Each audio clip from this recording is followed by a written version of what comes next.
Welcome, age of vintage society. For those who still remember Farley Granger and his peculiar personality, it's quite refreshing to talk about a talented Hollywood personality like him, who was quite a gem in his way. But like many, I'm not sure I understand what is more outstanding about him in the entertainment industry, between his ups and downs, career achievement, and his carefully concealed sexuality that his fans seem to be talking about after his death. How Farley Granger lost his virginity twice in one night. I want you to know, my viewers, how much I appreciate your generous support on Patreon and your activity on the channel. These videos would not have been possible without you. Big thanks to those who watched the video until the end. Farley Granger, a confession of a prodigal son. What do you know about Farley Granger and his early Hollywood success story? Yes, the Hitchcock sensation of an actor. It's obvious that Hollywood fans and those who watch this 1950s screen hero will remember the name Rope. It's the movie name akin to his epic performance in that Alfred Hitchcock's classic. Like most of his kind, Farley Granger was among the wonders of the film noir classics, but he left his fans wondering what may have been responsible for his misfortune in the industry after such a promising start in the late 1940s. Granger left much to be desired in the minds of many, especially those who watched his amazing performance in some of his earliest film roles, including the 1948's They Live by Night production, which was among his initial top-billing movies. While some fans and critics celebrated his talent for that brief enticing display of fame, others are rather disappointed about the outcome of his movie career within his years of fame. His enigmatic, handsome outlook made him an attraction to passionate teenage female fans, as most of his movies centered on youthful romances, apart from his famous Hitchcock thrillers. Some writers had argued that his rising fame may have died because of the euphoria that followed Rebel Without a Cause, which had the famous James Dean and was created by the same director who made his career-defining film. How that silenced the gains of Granger's They Live by Night is still in the balance, though in my assessment it remains a faulty assertion, as there is no clear connection suggesting so. The fact remains that Granger had a fairly average career rating during an enduring movie, stage and TV career, regardless of his early and heartbreaking show that seemed to have also passed into oblivion. This indeed is not what many of his fans expected from such a refined gentleman.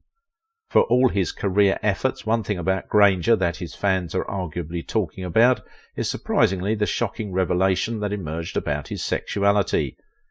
It is no longer debatable that Granger was among the kings and queens in the bisexuality world, because he had confirmed it through his memoir titled Include Me Out. It did not just give credence to the rumours that have followed the career life of this movie icon, but raised more questions as to what may have led him to that. No one can dispute the fact that Alfred Hitchcock affected Farley Granger's career, but few questions are being asked about how he also may have influenced his private life. Amidst curiosity, this has recently occupied the minds of those in the know. Actor Cary Grant, who knew a lot about Granger, did not mince words when he lamented that Granger turned a homosexual all of a sudden, as I join analysts in asking the question, where did this come from? There is even a suggestion that Granger's bisexuality may have been influenced by the original resources of the two Hitchcock films that were reported to have been written by homosexual writers. Another school of thought would liken it to Hitchcock's associative appeal with sexual oddness. Recall that both the Rope and Strangers on a Train movies, which were Granger's most useful movie outings, were made by Hitchcock. This is also why biographers refer to him as that American actor that is best known for his collaborations with the director. We all saw a young and vibrant Granger who played a couple of minor roles while working with Samuel Goldwyn before enlisting in the Navy in search of fame and a great experience in what later became a turning point in his life. His vibrancy after Navy service became what someone once described as sweet and sour. With all that he had to go through in the force, he came out less brave. It was reported that his intense nervousness about the ocean made him remanded to land, which allowed him to do almost all his Navy stint working with the entertainment section of Special Services. Maybe being on the soft side of the National Service caused him to discover his love for both genders. Another popular theory, though all these remained assumptions. But on returning to movies and producing They Live by Night, which was not approved when Howard Hughes bought over the studio, Granger went on gallivanting in New York with Broadway glitterati, where Hitchcock was said to have capitalized on what he saw of him to take him on for his productions. Granger once talked about his life as a 21-year-old virgin and wartime Navy conscript. Then he was determined to make a difference in life, as he was able to unvirgin himself with a young and lovely call girl, and funnily, while he was about to leave the venue, he had a second encounter with a handsome Navy field marshal, depicting his prowess in double sexuality. Farley Granger came from a once wealthy family, born in San Jose, California, to Eva and Senior Farley Earl Granger, an automobile franchise mogul who was said to have lost almost all his fortune during the 1929 stock market crash. That incident forced the Grangers to sell their homes and related personal properties. Granger, who had early love and care from his affluent parent, soon saw that vanish, as his parents were said to have taken solace in alcohol, following the financial setback and the loss of their social status. It was so bad that what was left of his family's wealth had to be auctioned to offset their debt. Amidst fear and confusion, his father had to secretly move the family out of town and head to Los Angeles in the frightening hour of the night, possibly for a fresh start. On how Granger started his movie career, it was said that when his parents began a new life in a little house in a dingy part of Hollywood, they did odd jobs and lived from hand to mouth. Granger, as a teenager, decided that it was time to define his own life by himself. His mother was said to have encouraged him after she saw his earliest dancing talent, and he was registered at Ethel Meglin's dance and drama training studio, the same place where the likes of Judy Garland and Shirley Temple were said to have started theirs. Soon Granger's inspiration brightened when his parents rented an apartment that had Hollywood actor Donald O'Connor as their neighbour. Everyone in his family became more conscious about entertainment, and when his father was advised to allow his son to take part in an open theatre audition for The Wookiee, he had little option, not when Granger and the entire family were looking for a way out of their financial quagmire. Was it just Granger's Cockney accent that awestruck, or something best known to his audience at the audition, which had talent manager Phil Gersh, Samuel Goldwyn and Bob McIntyre, because he was instantly approved and subsequently assigned for a role? He was just 16 and a student at North Hollywood High School when the inspiration that is now a reality came, so it was more of a dream come true when Granger took a screen test for the production in front of Goldwyn, Lillian Hellman, screenwriter and director Lewis Milestone. Somehow he was lucky, as he got signed for a $100 a week contract that secured his role in the movie. As a minor, his parents had to take him to the studio to discuss his part as Damien, the young Russian lad in the North Star movie of 1943. There were reports that the studio tried changing his name so the audience would not mistake him for actor Stuart Granger. The change of name was not funny for young Granger, as he later recalled, because he loved his name, which he said was also his father's and grandfather's name. Though his name remained, it was just the beginning of an interesting life of a North Hollywood high school boy turned North Star after the studio publicized him as having responded to its advert. After working so hard for years and receiving a gentlemanly accolade from the industry, Granger was ready to learn more about his career, which he did not know when he started. But this, unfortunately, came at the peak of his fame and did very little to advance him further. Farley Granger thought his achievement was more of luck than his knowledge, as he later described it as one of those miracle careers. "I had no talent and no training whatsoever, and suddenly I was brought in," he said, and was paired alongside notable stars like Walter Houston, Anne Baxter, Anne Harding, Erich von Stroheim and others. Few things were unique about his association with Goldwyn, who he said believed so much in publicity. While promoting him as a star, he went as far as publicizing him in projects that were never made, just to get his name in the fan magazines.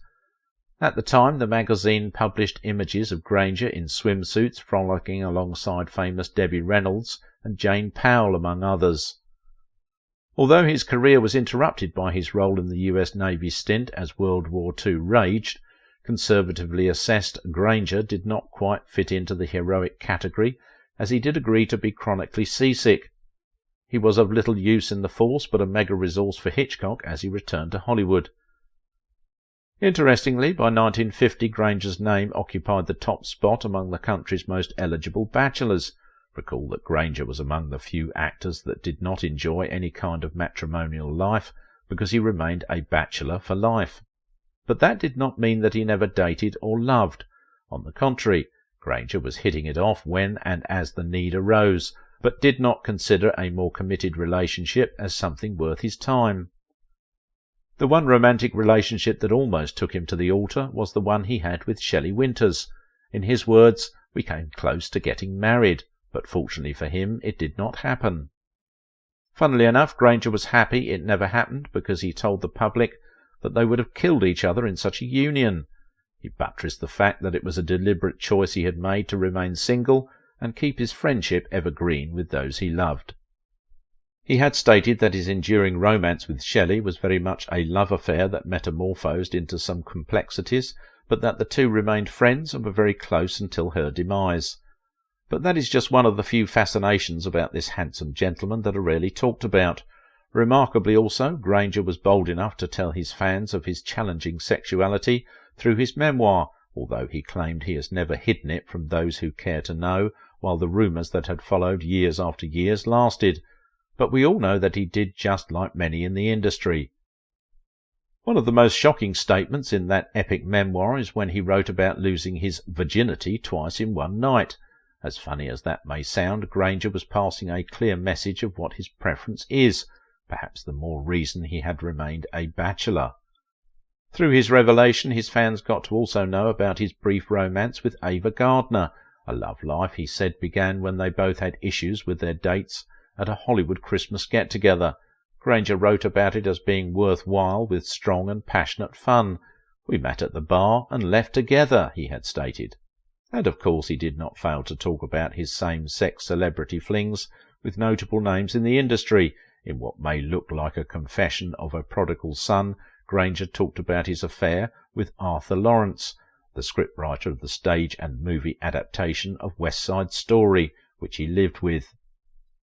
His homosexual confession would continue with what he said was a double-night hit in New York with Leonard Bernstein, even though his long-time buddy from the 1960s had been Robert Calhoun, who was said to have contributed to the Include Me Out memoir. Even though he never spoke about his sexual drive publicly before this time, Granger's lifestyle is suggestive. He even argued that though he knew what the public opinion would be at the time, he had never hidden anything from the public because "nobody asked me any questions," he had said. Was it because no one ever suspected, or that he was closing his tracks so well that no suspicion was created? Well, even if he didn't leave a trail, his partner did, and that was what he meant when he hinted at how his sexuality was revealed by Arthur Lawrence during an interview. Almost all of those with his kind of sexual inclination at the time would also remain silent about it, or risk their career because of common perception by society and the industry in particular. The silent screen star Ramon Navarro and William Haynes, a well-known comedian, who both lost their career when they were publicly linked with homosexuality, readily come to mind. Farley Granger seemed to have enjoyed his time as a Golden Age Hollywood actor, even though very little was known about his achievement in terms of requisite career recognition. At some point in his career, he wanted to shift blame and started questioning his directors and avoiding certain lines and protesting against what was written, all of which still could not help his ill-fated career. He soon saw the need to refocus when his film career continued on a dwindling turn, and he was said to have relocated to New York, where he retired himself with live television dramas, soap operas, and Broadway road performances. Of all his meandering, Granger was able to effectively conceal his bisexuality secret all through his Hollywood career, until he decided that it was time to tell, at such a time that he was no longer useful to the industry, even though he cleverly insinuated the contrary. Farley Granger died on the 27th of March 2011 when he turned 85. Farley Granger was top as one of the most eligible bachelors. But what made Robert Stack to end 37 years of bachelorhood? Watch this video.